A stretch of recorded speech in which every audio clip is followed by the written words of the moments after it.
National Weather Service in northern Indiana has issued a tornado warning for northwestern LaPorte County in northwestern Indiana until 4:30 p.m. Central Daylight Time.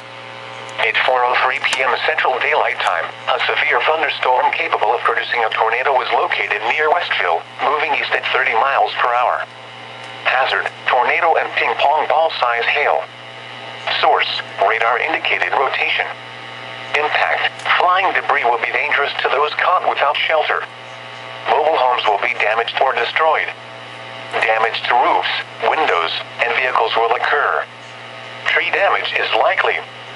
This dangerous storm will be near LaPorte around 5:25 p.m. Eastern Daylight Time. Other locations impacted by this tornadic thunderstorm include Springville, Pinola, Otis, Waterford, and Pinhook. Take cover now. Move to a basement or an interior room on the lowest floor of a sturdy building. Avoid windows. If you are outdoors, in a mobile home, or in a vehicle, move to the closest substantial shelter and protect yourself from flying debris.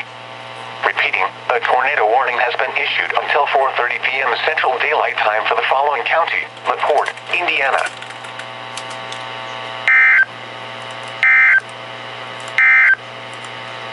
This is a tornado watch.